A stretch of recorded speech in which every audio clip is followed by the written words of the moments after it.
Okay, all right, everyone. My name is Kingsley Obog, and I am the host and moderator of the Disability Roundtable. And it's going to be a weekly show, and with some contributors. And today I have one of my contributors, good friend of mine, Christian Dean, and we're going to be talking about these topics. Go ahead and introduce yourself, Christian. What's up, people? My name is Christian Dean, aka Pushing While Black. He's been on my podcast. This is his first podcast. Mm-hmm. And it's going to be a weekly thing, hopefully. Right, definitely. So today we are going to talk about topics that are, very kind of taboo and somewhat interesting in the disabled community because no one really wants to talk about it. And the topics are going to be sex, parenting, and abortion. Three big things going on right now. The third one, abortion, really big right now because certain states have passed laws, but we'll get to that later. You picked the heck of a maiden voyage, didn't you? Huh? Oh yeah. I did. I just saw that and I was like, because now it's like it's real big. It's just I saw that on the news and it was, to me, I was kind of surprised that 3 states or 4 states have passed that abortion thing, like limiting a woman's right to, basically control her body, which for since 1972 or 73, over 74? That was 73. Well, anyway, yeah, back when that was signed, Roe v. Wade, and now there's big challenges to that. So we're going to be talking about that and how that impacts us as disabled people in the community. And for all that don't know, I have cerebral palsy, and my contributor, Mr. Dean, has cerebral palsy. We're born like that, so it wasn't like we, committed a sin or got in a car accident or got shot. We're just came out like that. And so we're going to be talking about these issues and how it affects us as disabled people and other people like us.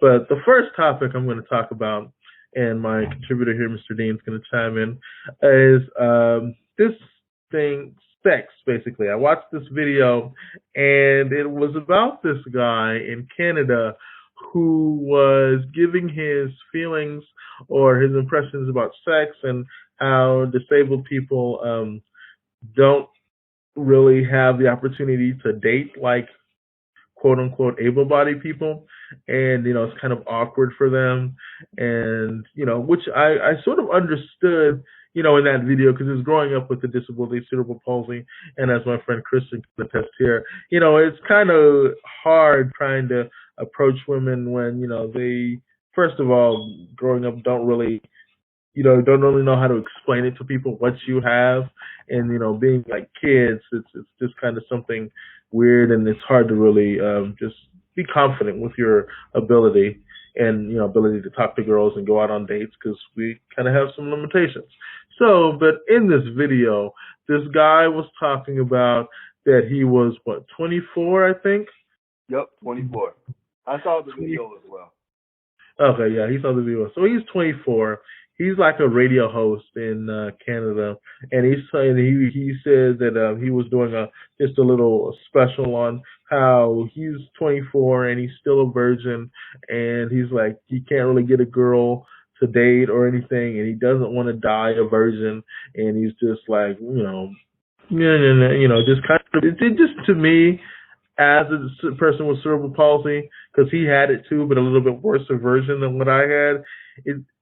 I don't want to say he was having a pity party, but I don't.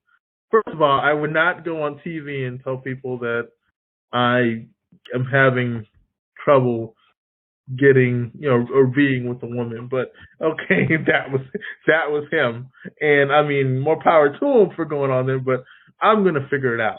But my thing that I didn't like about what he was saying, and my friend Christian is going to chime in here, is the connotation that he was talking on the radio and basically giving props to this. Do you want to call it an escort service?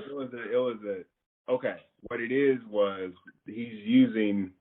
This was a Vice documentary. This was one of the many Vice documentaries. Right. What he's using is in Canada they have. I think it was Canada, right? Yeah, it's Canada. Yeah. Okay, so I guess in Canada they have either it's legalized prostitution or they have something called sex surrogates, and specifically Mm. they were using they were Sex. they were using sex surrogates and sex therapists, and a sex surrogate is someone Mhm. that you can Stands in even place for stand the in actual. place of a partner, and Right. gives you confidence. So basically, in the video, he was having issues getting girlfriends and dating and stuff, and he wanted to get confidence. So he Mhm. hired this sex surrogate. It's a specific agency in Canada that Mhm. uses that I don't want to say targets, but they specialize in clients with disabilities because Mhm. I guess the person that was running the agency, she ran an escort service in Canada, and Yep. disabled clients would call, and a lot of people wouldn't go to Right. them. Now, specifically, this service they specialize with disabled clients, and they use Uh, something, and they call themselves sex surrogates. Where in sex surrogates, there's a deeper role in yeah. sex surrogates because in some cases, like you have people that can't get into bed themselves, so it's like Right. they assist. The surrogates assist with couples. They assist with people that go through trauma, and they kind of get people that go through trauma, or in some cases disabled people, comfortable with their bodies. Mhm. Now, this was a confidence measure for him as far as Mhm. getting as far as like getting used to, I guess, his body and getting comfortable talking to women. Okay. Mhm. I seem to think that this was more of a specialized escort service, which Right. I don't have a problem with that. We're in Here's America, by one. the way. We're not in Canada, so there's only one place where escorting is legal, and that's Yeah. Nevada. Nevada. Yep. Mhm. So, Mhm. well, my problem with the whole video was sex surrogates the idea of a sex surrogate is cool to me. And there's, like I said, it's deeper than just hiring somebody to guide you through sex. But my Mhm. problem is he made it seem like, and so did the provider, made it Yeah. seem like that was the only way that he was able to have, Exactly. sex. Exactly. It's like, no. Yeah. As Mr. Co-host here can attest to, he has Right. 5 children. Right. Right. I have So, people. I have 5 children. so Yes. homie was getting it in. You know what I mean? Right.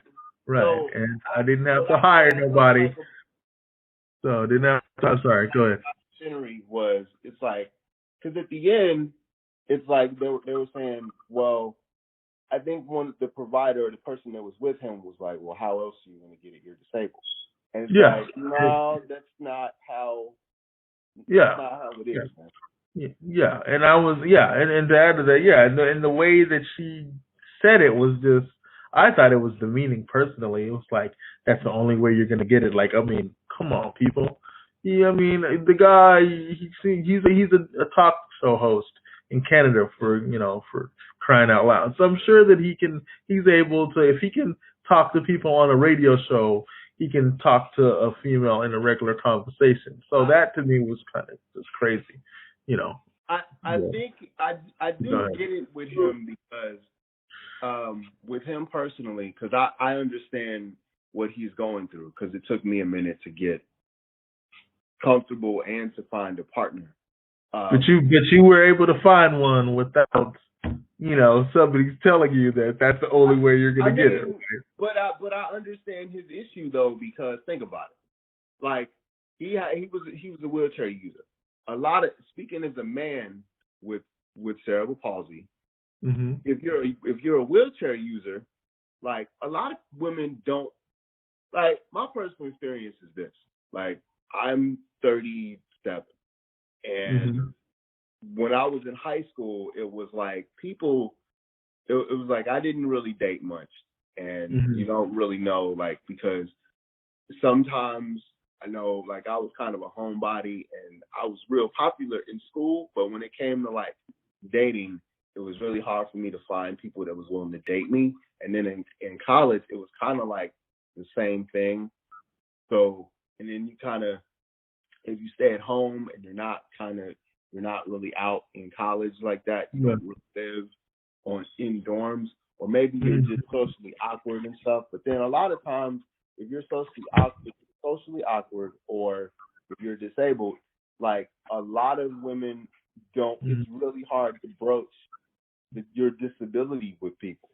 Like no one really, like women automatically assume like if you're a wheelchair user that you're paralyzed. Yeah. Like, and so that's what you have to loud enough to where like no one knows what we Right. Right, exactly. We don't have and what he means by that is there are people with cerebral palsy that, we know have some speech impediment issues and drool a little bit, and you kind of can't understand what they're saying, so it makes it kind of difficult. But ours is, we talk relatively decent, and we don't have, it's not as severe. But yeah, it's still that issue, especially going through when you're through middle school and high school. You're at an awkward stage anyway, because you're trying to figure out your body and trying to become a man or become a woman, and it's just hard to get to a point to muster up the courage, and talk to a girl. And now, my friend Christian had some issues. He was chasing. I want to bring that up real quick. He was chasing the whole idea of I gotta lose my virginity before I graduate high school, because he watched American Pie and stuff. And he was that's true. Like, I'm gonna lose my virginity before I go to college. And it's like, bro, like, why are you chasing that for? Yeah, that's a fantasy. Like, nobody really cares. I didn't care. I went to homecoming and I went to prom. Actually, I'm kind of a different breed here if we're talking about that, because when I was like, believe it or not, when I was 8, I had some nice experiences with the opposite sex here, and I experimented with people. I'll just say it like that. So, it can happen at any age. For me, it happened a lot younger. And for a friend of ours that we both know, Mr. Joslin, who will probably be on a later show, he, had relations quite frequently and without a problem. Like as did I. I was no problem, having relations with the opposite sex. So that video, just to sort of sum it up here. I was a late bloomer. I was a really late bloomer. So it all depends on your situation. Like I was a homebody kid. I was kind of a nerd in high school. I was popular, but I really wasn't going out and doing stuff. I played sports, and then I went home and everything. And in college, I went to JUCO. You know what I'm saying? Like I didn't really have I've had girlfriends, but we weren't really out there doing stuff. And I grew up religious, and I'm still Christian and everything, but I grew up in a conservative household. So as did I. My relationship with sex wasn't about trying to get, just trying to get some all the time. It was like I'm trying to wait until marriage. I find the right marriage, or I find the right person. Now, it didn't work out like that, but when you grow up that way and you're in a conservative household, it's kind of like the stuff that happens when you're 12 or 13, 8. Or in your case 8. Right, in your case 8. Yes. I think you were like early as heck, man. Try not to. Yeah, and I have some stories that will blow the socks off. Right. Some people, but we'll see that later. It was quite amazing. But go ahead. But it all depends on how you were raised. It all depends on your environment. Now, I think he was in an electric wheelchair. He was in an electric wheelchair. Crutches. I walk on a walker. And then it all depends too on how you're able to get around. Definitely. You've been married for what? 13 years. 13 years? 13 years and 5 kids later. And, my wife, she's able-bodied, so, she doesn't have a problem with my disability whatsoever. We have relations quite frequently, and we could have had a sixth or seventh child, but we're kind of slowing that down. So, so again, so I mean, it really depends on the individual.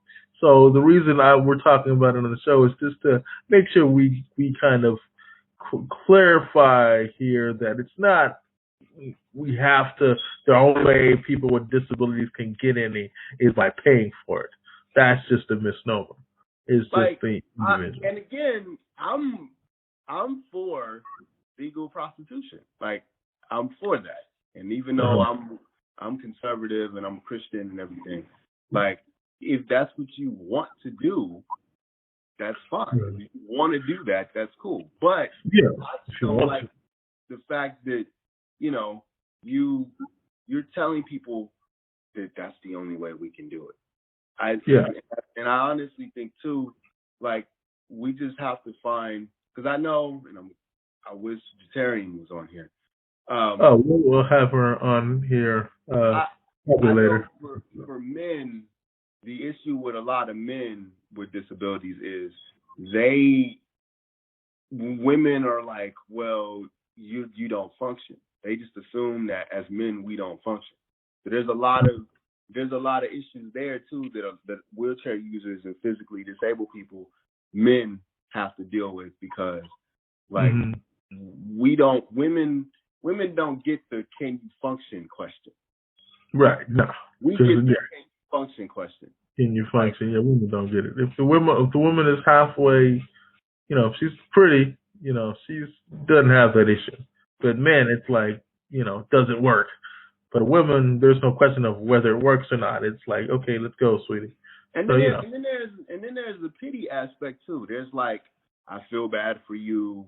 I feel like or what I was running into too. I was running into a lot of people that were like, I don't want to be your partner because there's something wrong with me. Like, I picked you. I picked you because, and people were getting. I had this one situation where the girl was like, I don't want to be your partner because everybody's going to look at me like something's wrong with me. And I wanted to ask you, as a married man, like when you were dating your wife and when you were newlyweds, did you get a lot of that when you guys were first together?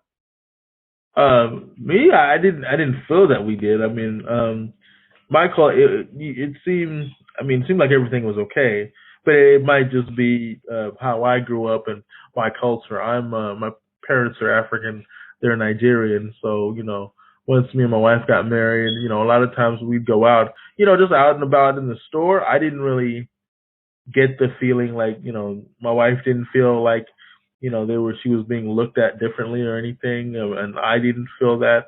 I didn't notice it. So for me and my wife, we didn't really notice any kind of thing, and she didn't feel any kind of didn't feel differently or feel any kind of pressure from anybody. Oh, how are you with him and stuff like that. It was kind of interesting though. It really wasn't outside people that were kind of, oh man, like, is this gonna work, or how is this, or how do you feel? It's more like sometimes family members will be wondering, oh my gosh, like I have some family members that were even surprised when I started having kids. They're like, oh my gosh, they were my family members were surprised than the outside people. So I really didn't get that, and she, to my knowledge, didn't, at least voice it to me that things were. She felt kind of awkward going out and people didn't say things to her. So we didn't really have that. And like I said, 13 years later and 5 kids later, it's like, everybody's just, now me and her is nobody really, they're just more surprised, like, oh wow, your kids are growing up really fast now. So yeah, the whole disability thing is not even an issue now. It's an afterthought. But in the beginning, we didn't notice anything.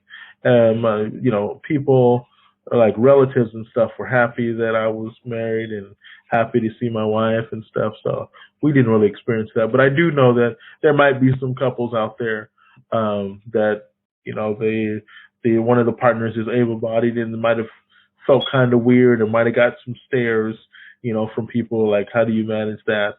There's a mutual friend that me and my contributor Christian know here. She is a fitness person and she has 3 kids, And it was kind of shocking because she had made this statement once when she was in a I don't know what you would call your thing that you and this lady had. It was a fling. We'll just do that. Okay, yes. For the sake of the show, it was a fling. Yeah. We'll call it that. The little fling that you and her had. I remember, you would say how. This hell wasn't a relationship. Right. I know with her, because I had heard her like in a conversation that I'd had with her, because she's a mutual friend of ours. She had mentioned something about, oh, like I don't want to feel like I'm your caretaker or something like that, or that's how she felt with dating somebody that had a disability, which is my friend here, or the fling that they had. She felt like she was his caretaker. It was so weird because she was cool with it because it started out as she was our assistant. She was your assistant, and then she was my assistant at different right. And then, you're married, so you didn't, she didn't really, y'all didn't date or anything. No. For me, she was kind of like, let's see what happens. And this is an aside note. This is another thing that happens when it comes to like dating and when it comes to a lot of people with disabilities. And she wasn't my personal care attendant, but she did help with household things. Mm-hmm. There's a dynamic of, because when somebody's cleaning your house and when somebody's taking care of you, like there's a lot of intimate things. So there's an idea of, she's my personal care attendant, well, maybe we can date. My personal opinion on that is no. because what happened to me was we kind of got into a situation where she was just my assistant, and then she kind of caught feelings, and then I'm just kind of like, all right, well, but it was never really anything serious. But then when it was okay, we're just playing around and we're just kind of dating, then she caught feelings because she saw me like live, and she liked how I lived, and you kind of, when she's doing laundry and we're cooking and she's cooking meals and all this other stuff, she kind of felt like girlfriend. She wanted to be your. She wanted to. She went from being your assistant, your helper, to wanting to be more than just your assistant. She wanted to be more, and I was like, but then she was kind of like, well, we're just kind of messing around, and then it was like, okay, and then she got real serious. So. Like it almost turned from assistant to friends with benefits, and then toward the end it got really, really weird, and it kind of got bad. So now it's like on my end, I can't trust her as being my assistant anymore, right? Because I kind of know how she is. So for me, the whole personal care attendant turning into a relationship, I would go against that. Right. You don't want to mix business with pleasure or something like that. Right. But then, like, going back to what you were saying about the caretaker thing, it's like, here's the thing with a lot of women, too.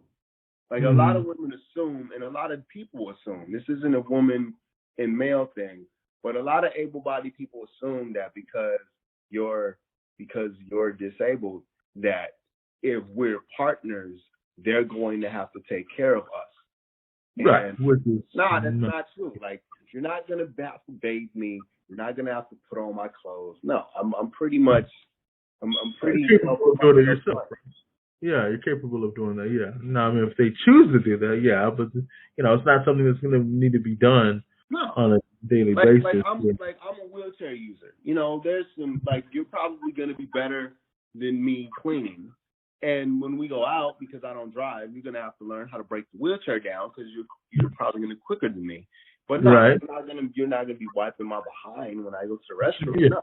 Yeah, none of that. Yeah. So, and that's where we want to clear the air that just because you have a disability, depending on the severity, but then like, CP or different levels, it doesn't necessarily mean everybody with a disability is going to need extensive care, round-the-clock care, and, anybody that's going to be with them is not really going to be their partner. It's going to be their caregiver. That's just a misnomer. And if they do is, and if they do, it's their business. But my Right. problem Yeah, with a lot of people is like they won't even see us as viable dating candidates. Like right. I had a like discussion with a person on Facebook about this, and she was like, I can never date a disabled person. And I was like, why? And she said, well, I would have to be their caretaker, and this isn't, you know, our mutual friend. This is somebody else. And I'm like, okay, but I told her, I'm like, okay, I have a, because they were like, well, I'm gonna have to be a caretaker, and I'm gonna have to take care of him financially. I'm like, okay, one, I have 2 degrees, and I work, and I pay rent. You know what I'm saying? And I mean, I have 2 degrees as well, and working. Yeah. Yeah. And it's like, okay, before you make a decision of I'm not going to date a disabled person, you know what I'm saying? If you like the person, if the person is attractive to you, see how he lives. Like, they won't even see how we live before making a decision. It's like, and it's dating. Like you won't even date a person. Yeah. I mean, and I don't understand it. I mean, if we're all adults here dating, that's not a problem. I mean, I could understand middle school and high school because everybody's like juvenile and cares what their peers think, and oh my gosh, I can't date him. My girlfriends or guy friends will laugh at me. But you know, as we get older, you sort of brush them, you know, those kind of juvenile thinking, you know, juvenile thoughts aside, and we're adults. You can date whoever you want. You right, know? But King, my whole thing is like they won't even see it. Like, okay, yeah, they won't give you us can you can like a person. This is what trips me out about being single. You can like a person. You can talk to a person. You can like a person. Y'all can eat lunch. Y'all can go out. Y'all can have deep conversations. But when it comes to, so it's like, okay, everything's cool. And a lot of times with men, especially with men that are not like I want to say hunters, the guys that are like kind of awkward and stuff like that, and they kind of, you know, just kind of feel around. I know with me, I kind of got to get comfortable with you first before I just go 100 miles an hour. But when I see you, when I see you, like, okay, she's vibing with me, everything's cool. Right. When I put my foot out there, they're like, oh, we're friends. We're just friends. We're like, nah, I don't want to be friends with you. I want to date you. And it's like, but we already kicked it together. We've already hung out together. We've already went out. I had one girl in particular. She broke my chair down. She literally like broke my chair down, put my chair in her car. And we both know this person. Yeah. Yeah. You know what I'm talking about. We broke the chair down. Everything was cool. And then when I was like, okay, like let's date. Then she was like, nah, I'm good. Like that's cool though. That's sweet, but I'm good. And it's like, but we're cool enough to date. We're cool enough to hang out with. Yeah, and didn't she cry on your shoulder and tell you all her deepest, darkest secrets and stuff? Dude, it was crazy, wasn't it? She told you everything. And it's like we cool enough to kick it with, but I can't date you. I'm not a dateable person, and we're not even talking about. And with some people, they won't even entertain coffee. Like this one girl was like, okay, so you know this person attractive, you know this dude, but you won't. You won't give him time of day. Coffee, no. You won't do coffee with him. Right, coffee. I mean, that's harmless. Coffee don't bite. Like, you know, they're automatically assuming date means relationship. I'm like, nah. Like, date means coffee. Date means dinner. Date means, hey, like, dating means I'm seeing how you live first before we do anything physical. Yeah, we're just giving it a test run. You know, we're seeing if it's, you know, everything's clicking, and what we're looking for. You know, we're not moving in, or we're not just taking the car off the lot. We're just, we're just driving it. We're bringing it back. And people can ask questions. Like, don't assume things. Ask questions, because everybody's disability is different. Me and Kinsley both have cerebral palsy, but we have different mobility needs. He walks on, I walk on a walker. He used to use a scooter like a rascal. Yeah. And I'm a manual wheelchair user. And we both kind of manage our mobility different. Like when we go long distances, he uses a scooter. When I go long distances, I use my walker or I Mm-hmm. use my wheelchair. When we're out together, you will rarely see him in Mm-hmm. the scooter. A Right. lot of times when we're out together, especially when we're in somebody else's car, Yeah. we walk. We're walking. Like he walks on Right. crutches, walker. So it's like you can ask questions. Yeah, yeah. Don't be afraid to ask questions, people. That's not going to hurt anybody's feelings. But yeah. So Hey man, I wanted to. Did you have any other things to say about the about this topic? Because I wanted to uh, ask you the parenting question. oh yeah. That's what I'm about to get to. Yeah, I was about to wrap this one. So yeah, that was for this parenting for this topic about sex. But the next topic I want to discuss here, like my contributor talked about here, is the parenting topic. Now, that's another one because myself, having 5 kids, I think that's something else also in the disabled community that gets um, we get kind of scrutinized about whether people with disabilities like cerebral palsy or muscular dystrophy or whatever have you can actually parent. Are they able to parent? And so that was my second topic as we're going into that, and I was going to talk about that as well. Now, just a little bit about my thoughts on it because I have 5 kids. People make it, when I, started, got married and started having kids, like I said, there was, it seems like I've felt sometimes like there was some added scrutiny, like some agencies and stuff. I feel like you got extra eyes on you when you're disabled and people are watching you and they're wondering how you're going to do it. I've had like just people that I don't really know, get real kind of personal and be like, "Oh, how are you managing all these kids? Oh, does someone help you or does someone do this and do that?"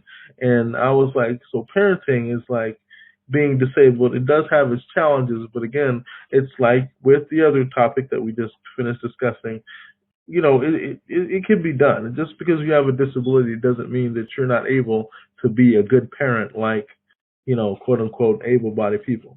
You just have to figure things out. And so, being someone that has 5 kids and has cerebral palsy, I'm here to say that parenting is possible for people with cerebral palsy. They can do it. It's just it may take them a little bit longer to do what somebody without cerebral palsy can do. Like for example, giving a kid a bath or something like that may take somebody without cerebral palsy just maybe 15, 20 minutes. May take somebody with cerebral palsy like an hour to do it, because our motor ability or, motor issues and stuff. And then one of my other contributors that'll be on here probably a little bit later, she's also a parent as well. She has like a daughter, her and her, I believe it's her fiance, isn't it? Yeah. So, yeah, she'll be on about her parenting, how she's been able to parent with a disability. But yeah, that topic I want to talk about that, and I'm sure, so that's my background and I think the genesis of the parenting topic was, I think yeah, didn't we end up watching like the United States of America episode about yeah, reproductive rights? And you're right. There you go. one of the things about reproductive rights is they had a disabled activist on there, and Mm-hmm. name escapes me, but she was talking about You're like like 7 kids. all the things that she had 7 kids, and she was talking about all the things that disabled people have to go through when it comes to reproductive rights. And reproductive rights, which is why we brought up Right. the dating and sex and stuff, is sex ed, is parenting. She was like, for people with disabilities, a lot of this stuff is harder to deal with than able-bodied people, and it's kind of like weird, like Yeah. hit. I think one of the things that both of us resonated with when we saw it was like she said, we are a Right. monkey. We walk It's among almost you. like we're invisible, especially quiet is kept in African American populations, but we're kind of hidden. Right. We're hidden in plain sight, kind of. So I Mm-hmm. think she was saying how she had trouble with she had 7 kids, like you mentioned, and Mm-hmm. she had issues with CPS. She had lots of CPS, and she was, there's the access that they have Yeah. with when it comes to rights and services is difficult. Then you Yeah. deal being a parent with a disability, and I'm not a parent. I want to be one day, but I would like to be, but I'm not now. And I think one of the things that I read about in researching for the show is a lot of people with disabilities that are on public assistance, like Medicare or Medicaid, whatever. They have to deal with, when he's talking about the other eyes, they got to deal with that. Yeah, and like one good example on that, sorry to cut you off, is Social Security, because because that was kind of, oh boy, because being married and then having kids, like I get Social Security SSI, and then they asked me, but you can only make a certain amount. I think you can only make like 1,200 or something. So because you're married and then all this other stuff, and then you got kids, they watch you. They watch like how much is bringing in. Then if your other your partner is married, then they'll automatically, well, her income is your income. Boom, we're taking your SSI away. We're taking your Medicaid away. And then you're looking at the Social Security person like, okay, but so you want to take my kid's health insurance away? What if they get sick? And but then they don't care. And you're like, okay, but we need this. So it's like you're trying to live a normal life, have your kids, and be a productive member of society, right? And then, but you're having these eyes watching you, and you can't really make money to be able to support yourself and your kids. Being disabled and getting SSI, and then you just have some people that are just plain rude, like I don't, like I was with this job I used to work. I told her there was an HR lady, and I told her that I needed to. It was something about just my personal life, my kids, and I needed to take time to take care of them. And I told her because of my disability, I have to go take care of some things to make sure that my family and my kids are okay. And this lady, HR lady, or public relations person that's supposed to work with the employees, told me, well, you're just using your disability as an excuse. And I'm like, no, lady, I'm talking about my family, and I need to go take care of issues that are relating to my family. Now, I'm just telling you, I need to go ahead and do this. And she's like, no, you're using it as an excuse. And this sometimes, I feel, this happens sometimes more in the Afro-American community. Like able-bodied people don't understand disabled people with their kids and their family and having to take care of issues. The Afro-American community, the females sometimes have struggle with that and don't really understand. That sometimes being disabled, you're a parent, you have to take care of things and have to take care of those eyes that are watching you. Like social security and all that stuff. They don't understand. And all the emails and all the tweets to him. Yes, please do. I'd like to hear your comments. Yes, thank you for reminding me. Yes, so this is a show to where not just all the hate mail to him. well, no, not the hate mail. You can keep that. But I'm just saying this is a show to where we talk about topics that are real important here, and I welcome people's commentary as long as we're respectful here, people. Nothing crazy, but definitely, yeah. I mean, to go back to that though, because your situation is there's the disability being an excuse thing. That's a whole other. That's another show.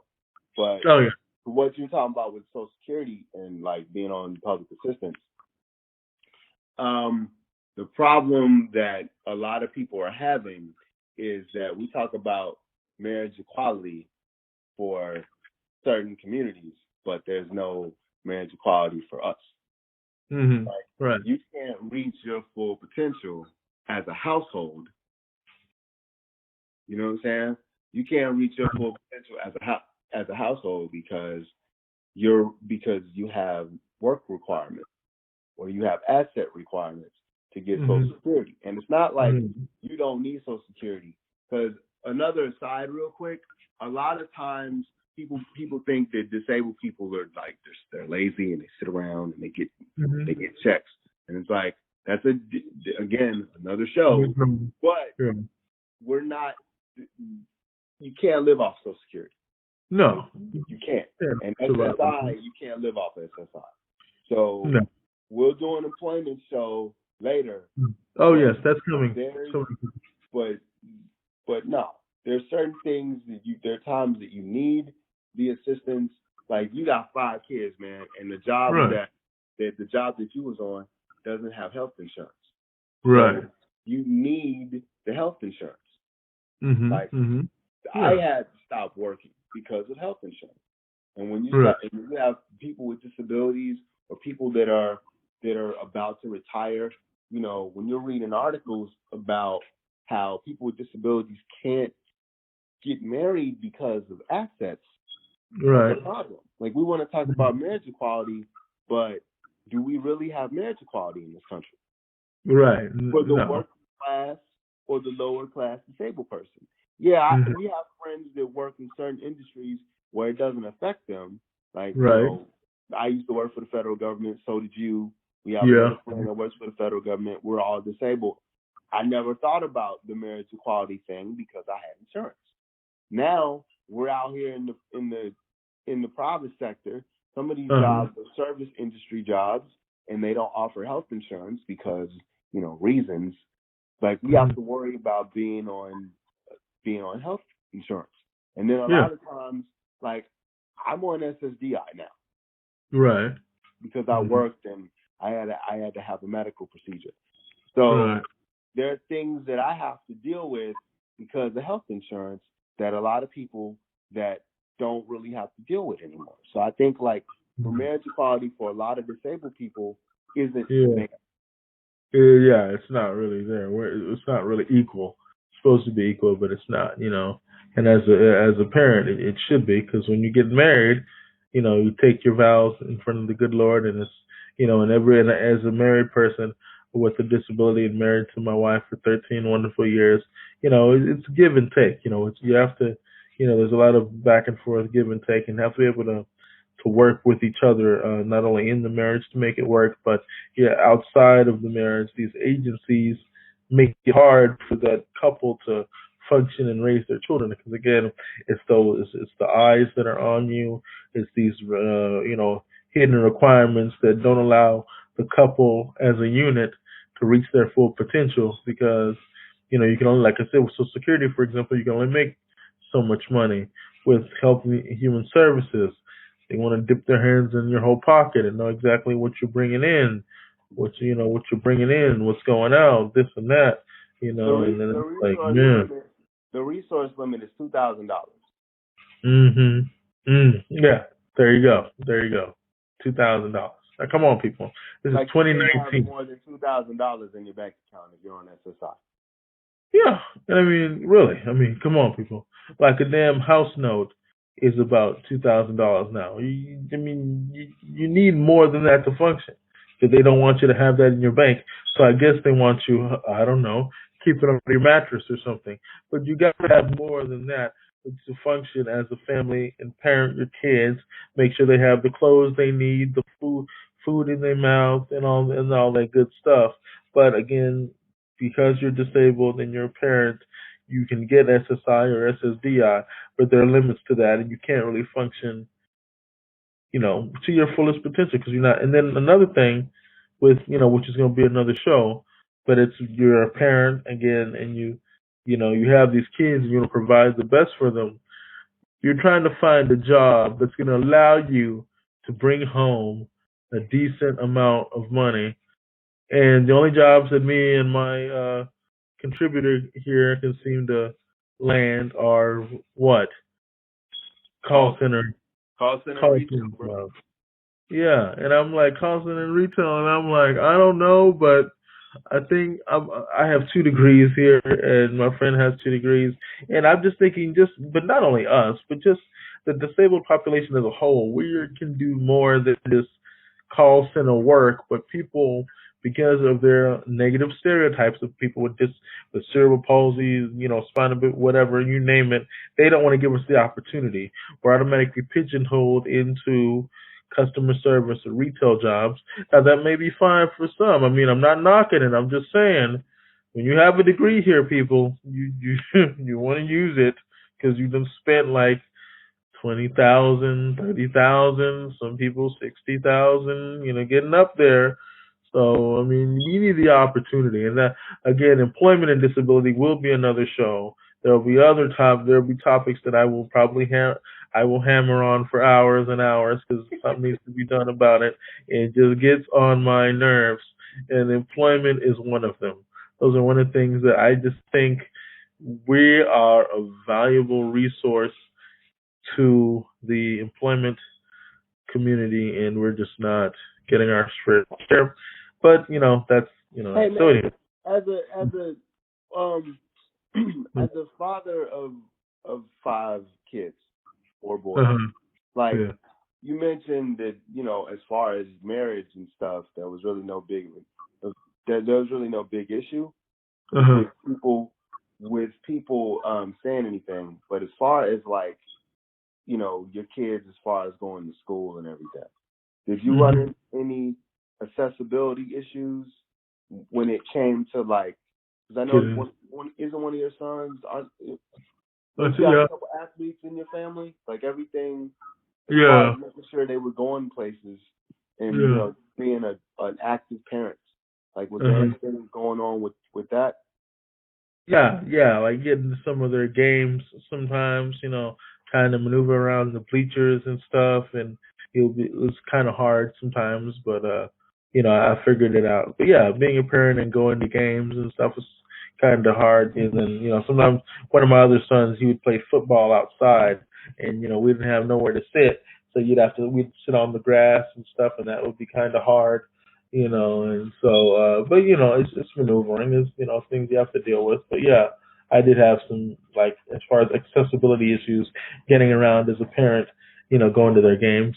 And then one of my sons, has special needs, and, that's kind of, it can be a challenge sometimes, getting him to his appointments and stuff. But it is doable. So yeah. So but no, that's that on that parenting issue. The last topic I want to talk about here, and I believe my other contributor here will speak a little bit more on that later. I'm going to have her on a little bit later in the show. Is the abortion thing.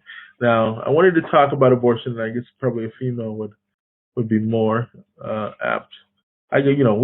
Me and my friend contributor here, Christian, can talk about it. But We can riff on it, but I kind of wish she was here because I don't yeah, want and hopefully like she can get some really good insight here. I just kind of feel yeah, uncomfortable being us two brothers talking about yeah, women's rights. You know what I'm right, saying? But right. So we could I probably, think again the genesis of this show was really the Kamau Bell United States of America yeah, reproductive rights and body politics show, and it was really cool because like as a man, you know what I'm saying, like as a I'm kind of a moderate, and I grew up in a certain household. So I have things when it comes to I have opinions when it comes to abortion. But as a right, man, I don't, and considering this is the maiden voyage of the show, I don't right, feel comfortable saying things. right. Yeah, me neither. But So but just to learn about reproductive rights, and it's more than just abortion. Like it's about how you want your pregnancy done. Like perfect example, and this falls into the disability rights like umbrella as well. Like forced sterilization, especially with right, African Americans with disabilities and people with disabilities in general. The activists, the pre-Roe v. Wade reproductive rights activists that hmm, they spoke about, she was given a hysterectomy without her consent. right. She was a Yeah, black woman, and for us, that kind of hit home because historically hmm, they would use race as an excuse to practice eugenics. They would also yeah, use disability as an excuse to practice eugenics. So eugenics. Yeah, they would say what back in the 40s, 50s, and Well, 60s when they did experiments on us. Roe v. Wade, it was, like they would put statutes on African Americans, and they would automatically call us feeble-minded, and they would practice eugenics. You have the whole Margaret Sanger family. And just for people that don't understand that terminology, define eugenics for the audience here. Eugenics is where they sterilize or, in some cases, kill the lesser of humanity. Mm-hmm. Not saying that back that's that thinking back then that Afro Americans were the weaker race, which of course is not the case. But yeah, so they use that type of practice to try to limit that, limit the reproductive ability of the Afro American females. So again, me and my friend, males too. Males got it too. Oh, and males got it too. Yeah, they castrated them and stuff. So that was back at a weird, very archaic time. So, but like I was saying, me and my contributor here, we are two guys talking about it. But I will have my other contributor, Jatarian, on the show, and I'm going to get her input on that, and I think she will be more apt to talk the about that. definition of eugenics is the science of improving a human population by controlled breeding to increase the occurrence of desirable heritable characteristics, developed largely by Francis Galton as a method of improving the human race. It fell into disfavor only after the perversion of its doctrines by the Nazis. Right. So what they used to do is, and some people do, but some people don't. Historically, the gas chambers were practiced on the disabled population first. Trying to exterminate them. Because they thought that we were like if there was somebody born with a mental defect, or if there was somebody born with Down syndrome or something, then they would automatically put them in the gas chamber before they did the Holocaust. Like the first Holocaust was the disabled population in Germany. Yeah. They wanted to get rid of us first because right. they thought we were the weaker segment. Get rid of us and then get rid of everybody else in between there. So that was kind of crazy. But yeah, so definitely. But the abortion, not so. Again, just to clarify, me and my contributor here, Mr. Dean, we're not saying that the woman doesn't have the right to, have an abortion. We're just saying that how it's been under attack now, and like 4 states have passed it. I guess it's Alabama, Mississippi, and one of the other. Missouri has another statute. I think a lot of it is 15-week terms. Like after 15 weeks, you can't have one. Like just I going back to the show, like I didn't really know a lot about reproductive rights, and it opened up my eyes to like some of the stuff that like mine too. Mine too. I was that's why I was interested when I watched that show about reproductive justice, reproductive rights. I was like, wow, and then how it correlated with the people in the disabled community. I was like the lady said, her name escapes me right now. We walk among you because just because you're disabled, that doesn't mean that we're not, having caught up in it as well. Like she was saying that one of the things that she said they don't even have access to abortion care. Right. Like the table, they don't have like a pulley lift. The lift to where they put you in the little swing and they lift you from a chair and they put you on a table. Right. They don't even have that for disabled. They don't have that. So a lot of women with disabilities don't even have that option, that service. And then you go into Planned Parenthood and they don't have accessibility things. And then Yeah. like you have other situations where like in Mississippi they talked about Yeah. sex ed and how Right. Right. the sex ed now me and you grew up in the South. I spent Yep. half my life in the South. So Uh-huh. whole abstinence the abstinence education thing when it Yep. approached sex ed, like Uh-huh. I laughed at that because not necessarily the abstinence part, but you know the part where they split the boys and the girls in two separate rooms. Right. Yeah. Exactly. Bro, like that was sex ed for me. Like Yeah. Yeah. until I got to high school, they put all the boys in like one room and they put all the girls in another room, and we had like the talk The from talk. from our science teacher. Right. And Right. Right. you know what And I'm they're saying? like, sex is Then bad. Don't do it. right. You might And then get the they were disease. telling in Mississippi they told you not to like they told you not to masturbate. Yeah. Yeah. Remember that old saying? If you masturbate, you'll go blind. So don't do it. Don't even Or try. you masturbate and you get hairy palms. Yeah. Hair palms. Yeah. All that garbage. That shit didn't work. Or if they did show you how to practice, safe sex or whatever to prevent pregnancy and all that stuff. They used, a damn banana and a condom and, said this is this and, it was just kind of weird. So like, you were more confused when you came out of sex ed than you were going in. Then you were I just I like didn't fly. get a good I didn't get a good sex ed thing because I was like, because when you're kids, they're trying not to throw too much at you. And I Right. know They when I don't was want to a open kid, up your little brain. right. And then like when I got into high school, they were like, we only took sex ed once, like Right.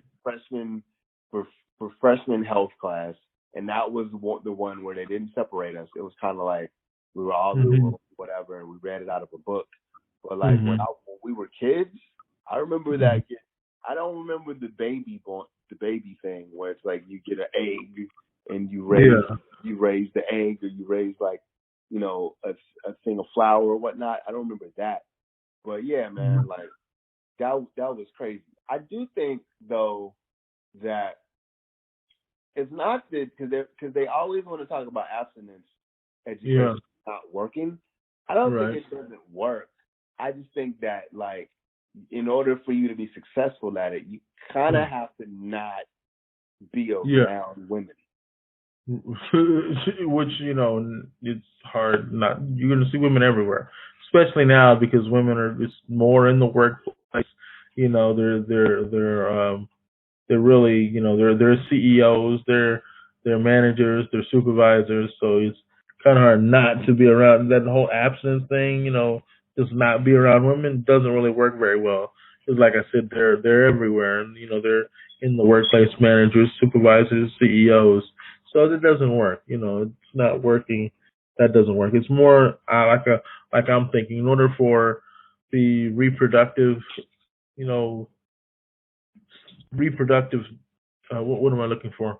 In as far as to control as far as having unprotected like pregnancies and abortions and all that, it doesn't really work by just not being around women. You just have to help people understand the importance of practicing safer sex practices, being careful and like I said, using a condom and things like that. But if something happens to where the female needs to get an abortion, I mean, then that's definitely her choice. And men shouldn't be like, "Rawr, you can't have one." Like in Alabama, when the governor passed that, and I'm like again, people, I think it's just horrible that 25 men decide for like all the women in the state of Alabama. Same thing, like in Mississippi and other states that they're gonna just limit their ability to do what they need to do. Now, like I have some my religious beliefs about that, but I wouldn't imprint that or force that on a female because again that's her body, so she should be able to do what she needs to do. But again, it's just it's a big topic. It's something that's really kind of sweeping the nation right now. And if the people in office have their way, they will make sure that Roe v. Wade is gone very quickly. So, and once that happens, that will be a dark day in America, people.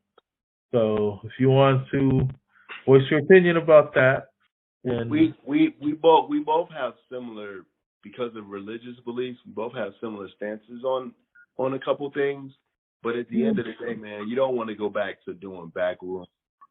Yeah, backroom abortions that, women are dying on tables because they're using all this archaic equipment and they're bleeding out and people are just losing their lives, or they're not telling their teenagers are afraid to tell their parents, oh, I'm pregnant, because kind of being disowned and stuff.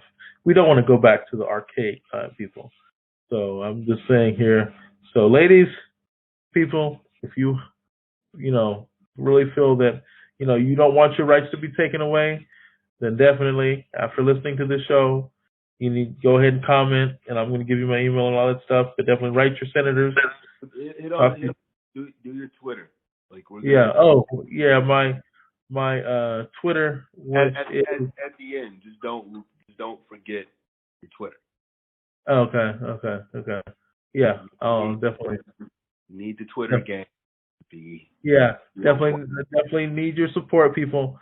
Trying to build the Twitter game here and make sure that this message gets out.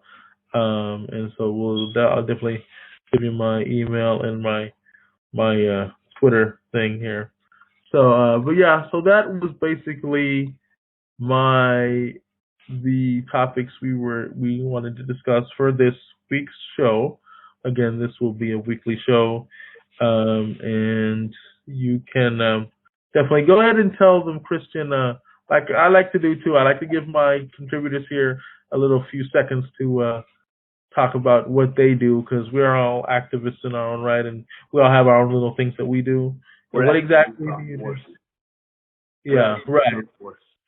Right, by force, yeah. And so you are a graphic designer, and you design. I'm a graphic designer. I design internet graphics, and my specialty is Photoshop. But so if you need a graphic design piece, hit me up on Twitter, on Instagram. My Twitter is Pushing Wild Black Show, or Pushing Wild Black Vlogs. They used to be just YouTube channel, but now it's a podcast. I'm also on Apple iTunes, and I'm on SoundCloud. And also, you can follow me on Instagram, Push Wild Black on Instagram. And the podcast is basically about, I do sports talk, but I also do a little bit of disability rights advocacy when it's necessary. I think my Twitter banner is sports talk with a little bit of advocacy thrown in. Yeah, right. But this show, we primarily advocacy work here, and my Twitter, I have, well, 3, but because I also do, but basically this one is Moses at Moses Resource Center, and my Twitter is Moses Resource Center. That's my Twitter, and my email, in case you just want to email me too, is moses.resource.center@gmail.com. But you can actually hit me up on my Twitter again. It's Moses Resource Center, and my other Twitter, because I'm also big on fitness, working out. So being disabled and working out and staying fit, just because you have a disability, people, does not mean that you cannot, be physically active and stay fit and be healthy. It's good. It's good for you. It's good for your body. Treat your body as a temple. My other Twitter is CP Fitness. So you can also email me about CP Fitness as well. But that will be primarily for my workouts. You'll be seeing me showcase my ability working out, staying fit, eating right. And then this one, Moses Resource Center, will be for activism. So definitely follow me and make sure. We'd love to hear you. I want to hear your comments, suggestions, what you like, what you don't like. Hey, this is just open, people. So you're not gonna hurt my feelings. I'm not gonna be all upset. Just tell me what you honestly think. I just want to, all your hate mail, go to him. Yeah, right, people. I hope not. I hope this has been informative. And like I said, this is one part. I'm gonna have my other contributor, Chitarian Brown, on the show, or later I will get some. I'm gonna get her insight, especially on the abortion thing. I want people to hear from her, and then this will be posted on my Twitter, my Instagram, YouTube. You'll be able to check me out on YouTube. So definitely check me out on all my platforms. And I hope this has been educational in some way, interesting. And so I just definitely want to if you have comments, definitely leave your comments, suggestions, whatever you think. This is a work in progress. This is something I've been doing for quite a while. I'm glad it's finally getting started. I think my contributor, Christian, here. And like I said, this will probably be like a weekly thing. And I definitely want to, I would love to you people to, support and give your comments. But again, thank you so much for taking the time, and you will be hearing from me again, on a daily basis. And again, I just thank you for it. Bro. Like, I appreciate being on the maiden voyage of this and being a contributor, man. I'm glad that you thought of me. So I just want to put that out there. Definitely, definitely. Yeah, when I was thinking of people that I wanted to have contribute on the show, you were definitely at the top of the list, as is Jay and our other friend, Anthony, who will probably be on a show sometime here in the near future. And my goal is to have all 3, 4, or 5 of my contributors on the show, and I want all of us to. I want this to be a forum, since this is the inaugural show. This is going to be a forum, people, to where I just want all views to be expressed, good, bad, ugly, whatever it is, and I just want people to just be able to voice it, and then I want you, as the audience people, to definitely give your opinion. Feel free to say whatever you like, as long as we're respectful here. I just appreciate it. It helps to grow and helps things to make things better. And at the end of the day, I hope that this. Oh, go ahead. You have something to say? No, I'm saying, can I add an addendum real quick? Yes. What I hope for this as well, because I don't want it to just be the 4 of us or the 3 of us in some cases, just us going off on tangents about stuff. What I want out of this too is, if I want this to be a place, I don't know about you, but I want this to be a place where other advocates can go to. Yes, definitely. I want if other advocates to come on the show. Yeah. So I welcome that. If somebody hears this and is like, I don't like that, and they want to hit my man Kingsley up and they want to be a guest, then, you know what I'm saying, hit Kingsley up and be like, challenge us. Yes, definitely. Our perspective is different because all of us are African American. I'm African American. Kingsley's second generation immigrant from my African American down there. So Unitarian's African American. Anthony's African American. We all black. So I think in Pushing While Black is kind of like this too. I think it's not that we're not out here, because we are. Yeah. But I think the space of Black disability creators and Black disability YouTubers and podcasters, that space is up and coming. You know what I'm saying? And I think that this isn't going to be, at least hopefully, I hope this isn't just a place where not only Black people can go and everybody. I want everybody. But everybody. So if you want to be a guest on the show, if you don't want to be a guest on, if you don't want to be a guest on the show, but you want to rant, it's a forum. Like, we want it to be a place where we can go, we can learn, we can try to solve problems. Yeah, solve problems. Yeah, and lend a hand to our disability community. So not only just sitting here, talking about issues, but solving problems. issues that affect us. Because one thing is, we can sit and talk about it all day, but if you don't come up with solutions, people, then nothing gets done. I'll There's be no on the phone. resources. A lot of Right, times we have issues and like there's no resources. I think right, I think when I had Kingsley on my podcast, and you can go to Apple and you can look for the prequel, because me and him did a yes, prequel. When I talked about the prequel to this and us doing it, yeah, like a lot of times we don't know. There's no handbook. We don't get right, a handbook when we're born. Like, congratulations, you have cerebral palsy. You're gonna be disabled for the rest of your life. Here's a right. handbook. Here you go. Right, here you go. Here's a handbook how to navigate that. Oh, You by know, the way, you're gonna be black too, and black people really don't vibe with disability that well. Here's a right, chapter right. on that. Good luck. On that. We Right. don't Good luck. we You don't know. know.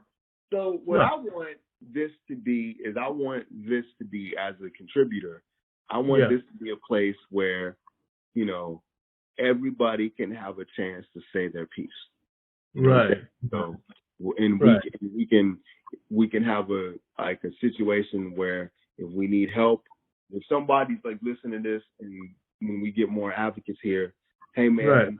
like, I'm a lawyer. Like, maybe he'll interview a lawyer for something. And, hey, somebody will A lawyer, doctor, nurse, and right. want this to be a conduit to where we can all come together and have a good, informative discussion and solve problems. Because my thing is, again, like I'm hammered, so I'm blue in the face. Of course, I'm not gonna get any bluer because I'm black people. If you ever noticed, so it is just, we can talk about it, but sometimes talk is, you can talk all you want, but it's not going to get anything done. So we need to just come together, figure out the solution. So my thing, it's been on my heart to do this because I want to talk about the issue, but at the end of the day, get other people on here. If you have a suggestion or a way to solve the problem, or something you like, something you don't like, well, let's talk about it. Let's discuss it. But then at the end of the day, we're all going to come together and there's going to be a solution. That's how things should work. Because talk sometimes is cheap, doesn't get anything done. Here is we talk, and then we hopefully solve the problem, or we start heading in that direction. Okay, everyone. My next contributor on the show is Jatarian Brown. She is a designer, writer, photographer, and entrepreneur like myself. And I was going to get her thoughts on the topics that I've been discussing with my other guest, Christian Dean, specifically the abortion, sex, and parenting for people with disabilities.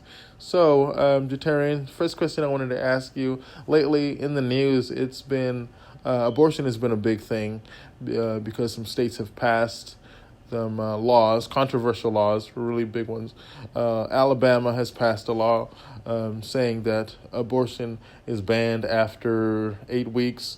Mississippi passed a similar law, and basically a lot of people are saying it's a challenge to Roe v. Wade. Eventually, that's the 1973 Supreme Court ruling saying that abortion was legal for females. So it's come under attack now. But as a disabled individual, specifically with cerebral palsy and a female, what are your thoughts on that? I feel like with abortion and disability, a lot of doctors and a lot of health professionals take abortion and look at it like, oh, this person needs to have an abortion because they may not be able to do all the things that they need to do for their child, or they may need extra assistance with their child because they're disabled. So they automatically assume that abortion is the first thing that you should do when it comes to a disabled person having a child. They don't really try to seek other resources and try to maybe put them in classes or try to get other resources that will help them through their pregnancy and help them have a successful pregnancy. A lot of things as a disabled person you really have to try to figure out on your own. It's like you have to search and find it on your own because even a health professional can't really tell you about your disability and how it may work for you. They can only dictate so much. Like a health professional can say, oh well, if you have this baby, it may it may worsen your legs or may give you Right. like back pain, or like may make your pain worse as a person with a disability, instead of uplifting this person and providing resources that won't give them this type pain, or that will assist them later on down the line, even after they're pregnant. Right. I feel like as a disabled person and being a parent, you can still be a good parent. Right. You just have to do things differently and, so try to figure out what works for you. You know what I'm saying? Right. And I feel like that's what a lot of people don't get about disabled people, whether you're pregnant, whether you decide to have an abortion because you feel like as a person that you won't be able to contribute to this child, or it may be hard for you to, you should be able to make that decision. Instead of deciding whether you want to have an your abortion mother, or not. nobody should be able to make that decision for you. As an adult who's carrying a baby, or as a preteen, however old you are carrying a baby, nobody should be able to dictate that. But because we're disabled people, a lot of people feel like they have to dictate our next move. Right, and tell us we need to go ahead and have the abortion. But an able-bodied person, they wouldn't give them the chance to do it. Yeah, like with an able-bodied person, a lot of things are different because they're able-bodied. Yeah. Like you're gonna do what you need to do to have this baby. Right. But with a disabled person who already have limitations, they look at your limitations as something that hinders you from doing a lot of things that an able-bodied person will do in life. Right. So that's pretty much how I feel about, the abortion situation. Right. Yeah. Mm-hmm. So you still think, women should have the opportunity to choose whether you're able-bodied or disabled-bodied, and we shouldn't have any limitations. I feel like everybody should have a choice. Right. Everybody should have a choice. It doesn't matter. My brain still works. Right, exactly. Right. Like, I should still be able to have a choice about what I want to do with my life, how I want to handle the situation. I shouldn't have doctors pounding in my head about why I shouldn't get an abortion or why I should. Right. I should be able to determine that on my own. Right, exactly. Now, I was going to play a little bit of devil's advocate here, and then we'll go back to the parenting one that you were doing really good about, because I had a few other questions I want to ask you about that. There's some debate. Some people say, like for some females, they use the abortion as a get out of trouble free card or whatever. Like if they having relations with their partner and they get pregnant, and they decide just okay, well, I don't want the baby. They just terminate the baby, and maybe they might not let their partner know, the male know that they're having an abortion. Like the man doesn't have any option. Like if the girl wants to keep the baby and not have the abortion, then the man is going to be stuck on child support. But if the woman's like, nah, I don't want the baby, the man really doesn't have no say as to whether she keeps it or not. I feel like if the man's an active man in the life of the mother, then the man should be notified. Like you can't just say, oh, I'm pregnant, he wants a baby, but I don't. And then it doesn't work. It doesn't work like that. I feel like it should be like a two-way street. You gotta give him an opportunity. Like now, if the man's a deadbeat dad and don't really do anything and kind of he don't want the baby. You know what I'm saying? Yeah. You don't want your child to grow up without the dad. Then that's another story. Then I would say abortion is okay. You know what I'm saying? Because I'm pro-choice. Okay. Whatever you choose to do is what you choose to do. Everybody have their own personal reasons. Right. So I feel like in that case, if the dad is actually an active person in the baby mother's life and actually, want to be here for the baby, then give him that chance. Right. If the dad says, oh no, I don't want the baby, and the mom is like, I don't want the baby either, then that's the case when you be like, okay, abortion it is. Right. If they both agree on it, right. Exactly. I feel like it has to be an agreement somewhere down the middle, or for health reasons, like I was saying. For health reasons, abortion is okay. Right. Yeah. And yeah. So I'll say, like full disclaimer, like for me, like like my religious beliefs, I'm like pro-life and stuff, but I understand the woman's right to choose. So if a woman has to do what they got to do, then I totally understand that.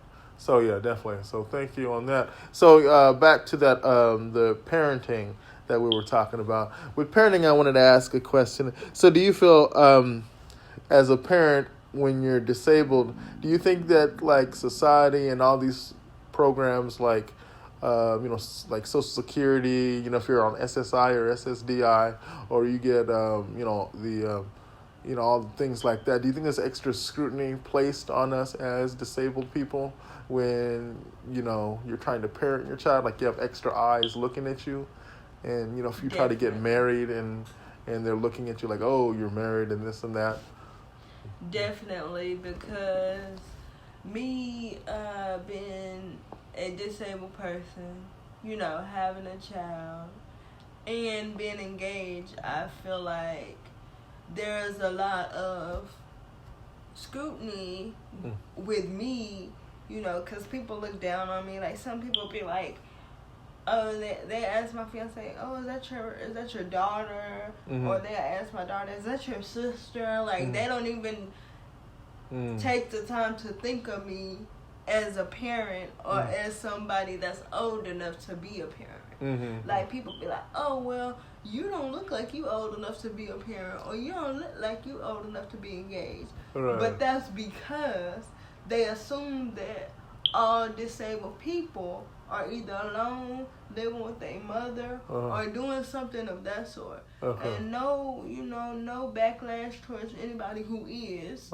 But that's what everybody thinks. They place us in this category, which leads them to have these negative thoughts and these thoughts that people continue to portray us as, whether it's in media, whether it's in movies, whether it's in whatever it is that they portray us in. People continue to get these thoughts because we're constantly portrayed as that and nobody's talking about it.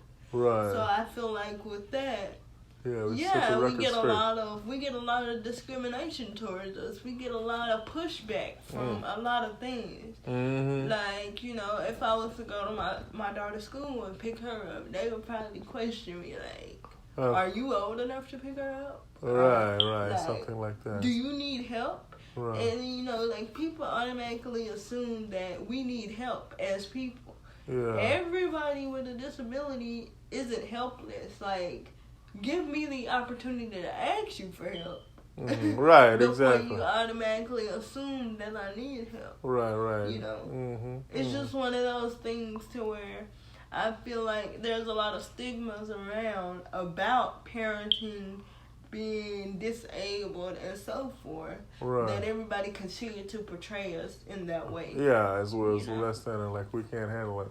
Parenting, and then also an interesting thing is, so you and your fiance, because you're in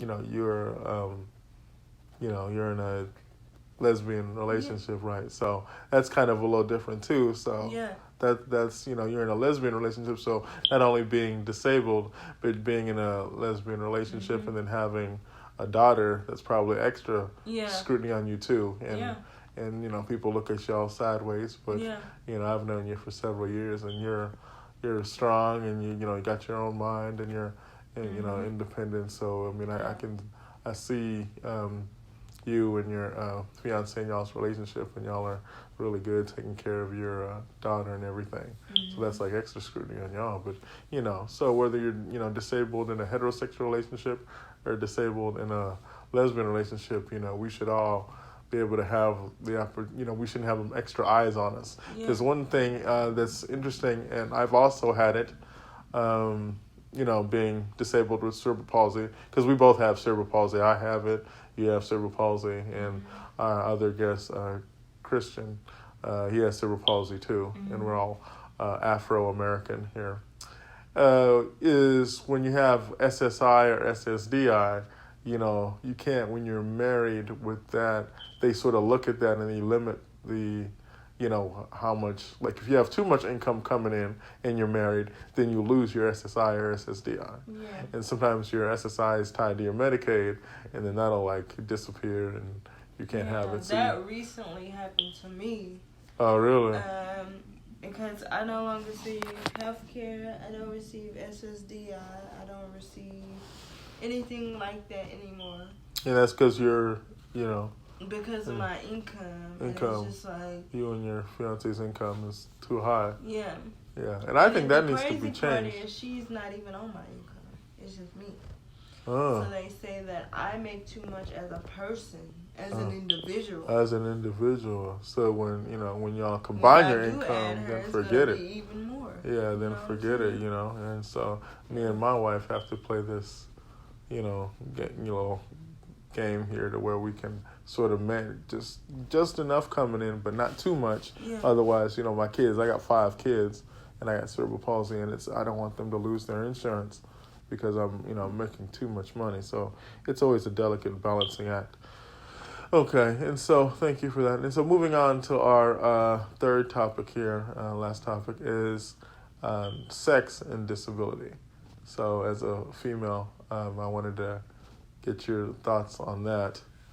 And did you get a chance that there's a video called Vice, and there's this guy that has cerebral palsy, and he's in a wheelchair, and he's in Canada. And I wanted to get your thoughts on, there was something he said in this video that I thought was just kind of, I took offense to that. It was this, the setup is basically, it's this agency in Canada, and what they do is they help disabled individuals, match them up with, I don't know if you want to call them like paid escorts or kind of caretakers to sort of help individuals with disabilities, CP or what have you, physical disabilities, to experience like sexual relations. And the guy in the video, just to set the background, was saying that he was so thankful for this organization that it allowed him to be with a woman and get to experience that.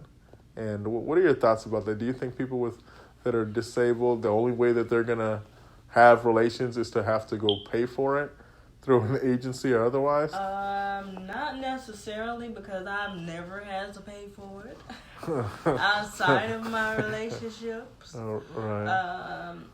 Never. That's never happened for me. I think it's all about the person and how you portray yourself as a person.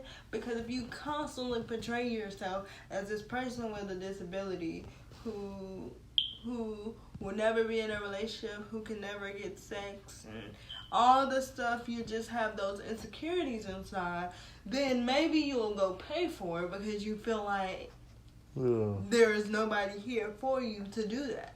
Right. So I completely get it, but that's not the case for everybody, because some of us do have sex. Some of us can, have sex available 24/7. We don't have to go pay for it. Right. And being in a relationship, I mean, people say that sex isn't a part of the relationship, but it is.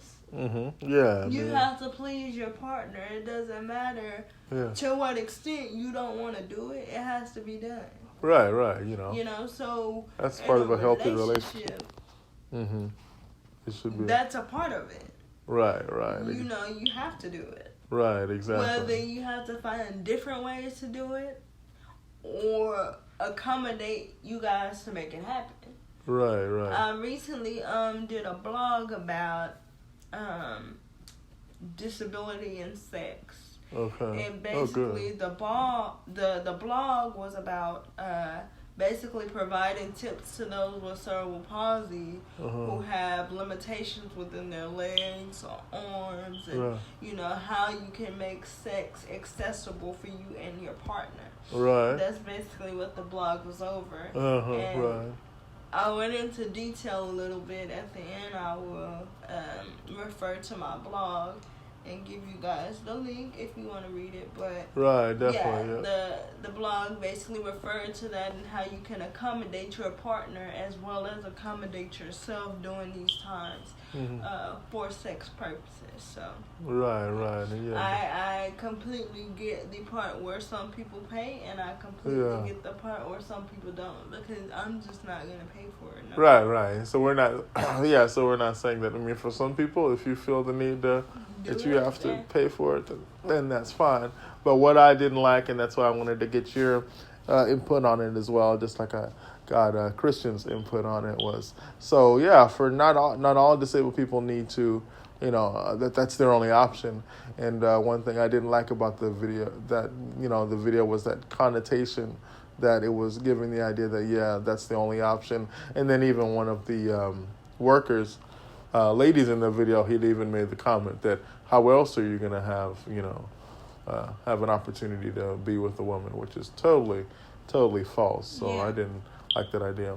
The other thing, too, is it didn't mention how much that these disabled individuals were actually paying for these services. Yeah. So you think that can lead to a room for abuse of disabled people? Definitely. Yeah, financially. I feel like it definitely can, because they can charge you how they want to charge you. They know how much you're willing to pay, and they know regardless you're going to pay for it, so they can kind of like screw you over with that payment and make you pay overboard when you can really be out here getting sex for free. Right. I mean, that's just point blank. So to each his own, but there should never be that idea that we can't disabled people, that's their only option. So I totally agree. Yeah. And I know growing up, so I was, it really depends on the individual and their personality. I know I was outgoing, and I just talked to everybody. So I never let my disability define me or who I was. So I just was out there and outspoken. That's definitely a huge factor in being a disabled person, because you have to love yourself and everything that comes along with you. And if you don't do that, that's going to affect your decisions later on down the line when it comes to making real life choices. Because you constantly feel like someone is eating at you or like trying to get over on you, instead of saying, why should I let this person take this much control over me? You know what I'm saying? Nobody should ever have that much power over you to make you think how they want you to. Right, and that's exactly. Just, Yeah. We should be able to make our own choices and decide and don't put our sexual lives in the hands of people and agency or who have you. So I definitely believe in that. So, that's it. Well, thank you. That's basically all the questions I had for today's show. And again, this is going to be a weekly show, and I definitely look forward to having you back on the show. You and my other contributor, Christian, and possibly some other guests as well. So again, before we go ahead and close it out here, go ahead and tell them the link to your, in case they want to read that blog. My Instagram is the Queen of Ambition _ so you can go to @TheQueenAmbition,